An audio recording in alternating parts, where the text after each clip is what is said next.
Bonjour monsieur. Bonjour. Nous sommes ravis de vous recevoir aujourd'hui sur nos antennes Héritage TV. Vous appelez comment? Moi, c'est M. Gérard Omangelo Tchoudi, le digne fils du Sankuru et jeune révolutionnaire. Digne fils du Sankuru, quel est l'apport de l'actuel patron de la province du Sankuru par rapport à son homologue Stéphane Mukumadi? Bon, j'espère ici l'apport du gouverneur Gilles Lodi, au contraire avec le gouverneur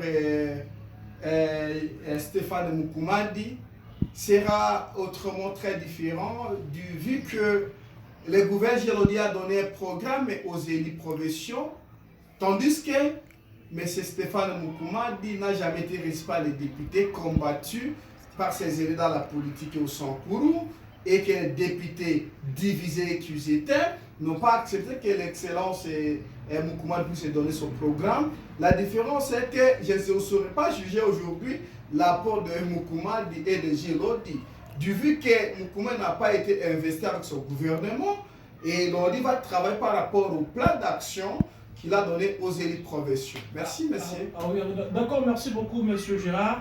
Alors, que conseillerez-vous à monsieur Gilles Lodi Ebongo, le nouveau patron de la province? Bon, les conseils que je donne au gouverneur, c'est d'être toujours idéal à ses objectifs, de ne pas suivre les flatteurs. Vous savez, moi je vous dis, M. Mukumadi était excellent quand on a échangé avec lui avant qu'il soit gouverneur. Mais arrivé, comme il était entouré des flatteurs, ce qui a fait qu'il puisse tomber, je demanderai au gouverneur Gilles Lodi Ebongo de ne pas suivre les pas des flatteurs, qu'il reste Lodi comme il a toujours été Lodi, et qu'il ne puisse pas être entouré des flatteurs parce qu'il va tomber dans les mêmes pièges que M. Mukumadi. Vraiment. Monsieur Gérard Omangelo, vous confirmez que le gouverneur Gilles Lodi Ebongo vient en plein d'être investi alors que son mandat touche vers sa fin. Pensez-vous qu'il y fera plus mieux pour sa province Sankuru? Bon, je vous dis, la volonté, lorsque la volonté existe, il va faire mieux. Moi, je vous dis, moi, en réalité, après Gilles Lodi, je n'espère pas qu'on va donner la confiance à un homme au Sankuru, parce que les hommes nous ont déçus. Nous avons vu un commissaire spécial, nous avons vu un premier gouverneur du Sankuru, M. Berthaud Dolongo, nous avons eu le deuxième gouverneur, M.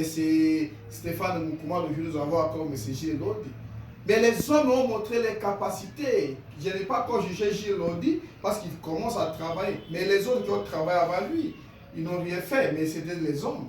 Je vous dis, nous lui donnons la chance parce que nous avons vu. Il a commencé avec les chantiers des routes à des agricoles, Loubefu, Lusambo. Maintenant, il a fait un projet pour la réhabilitation des érosions à l'Odja. Nous lui donnons encore la chance. D'accord, merci beaucoup, monsieur Gérard.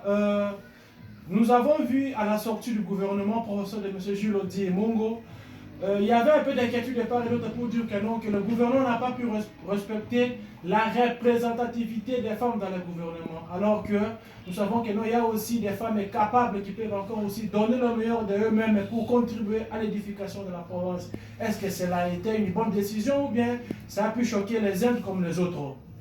Ici, il y a un petit problème que je voulais parler. C'est au niveau des autorités provinciales, les acteurs politiques. Est-ce que dans la liste que les animateurs politiques, nos aînés dans la politique, j'ai dit que non, ils doivent arrêter de fonctionner. Est-ce que dans leur liste, ils ont donné le nombre de femmes demandées? Parce que la Constitution nous demande d'avoir 30% de représentativité des femmes. Est-ce que cette représentativité était respectée? J'ai dit non. Mais c'est au niveau des leaders politiques. Quand vous arrivez à l'aéroport de l'Odja, ce sont les femmes que vous appelez pour vous accueillir, dans leur pagne que vous marchez. Mais lorsqu'il faut, vous parlez les postes de responsabilité, vous cachez les femmes ou vous chassez les femmes. La représentativité des femmes n'a pas été respectée, mais nous espérons que dans les jours à venir, on ne dit pas au gouverneur de remanier le gouvernement, mais il faut voir même dans d'autres tâches de responsabilité comment il faut intégrer les femmes. Parce que vraiment, c'est besoin de voir que la femme n'a pas été respectée au centre.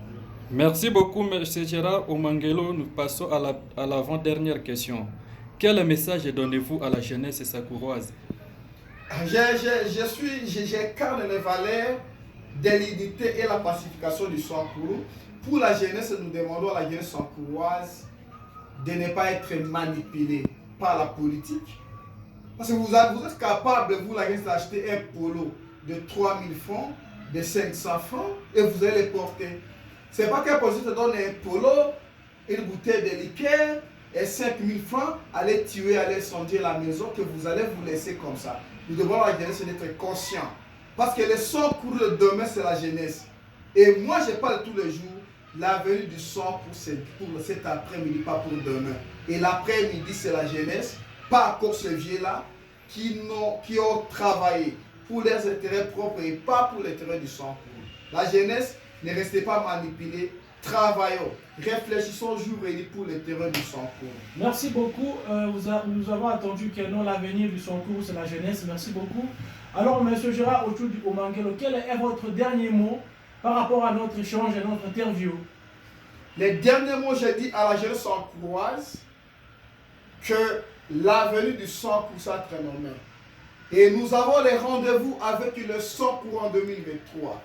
2023, nous avons les rendez-vous avec le sang court et l'avenir du sang court, c'est avec la jeunesse. Nous avons besoin de voir au sang court que la jeunesse représente au moins 89% des électorats. À tous les niveaux, les députés nationaux et provinciaux, qu'on puisse avoir la jeunesse. Les gens qui ont travaillé pour l'intérêt du sang court, on va les reconduire. Mais ceux qui ont travaillé pour leurs intérêts propres, de leur famille, dans leur cabinet, sur les membres de famille, leurs petits frères, leurs cousins, leurs neveux, on ne veut plus ce genre de personnes venir encore au sang court. L'avenir du sang court, c'est la jeunesse. Et cette jeunesse, c'est nous. C'est la génération de Gérard Omangelo Ochoudi. C'est la génération qui doit incarner les valeurs morales pour un développement intégral du sang court. Nous avons rendez-vous avec le sang court et nous avons encore rendez-vous avec le sang court en 2023. Chers jeunes du sang court. Merci. Merci beaucoup, M. Gérard. La chaîne Héritage vous remercie de pouvoir passer dans nos antennes. Merci beaucoup. Merci beaucoup, monsieur les journalistes. C'est moi qui vous remercie.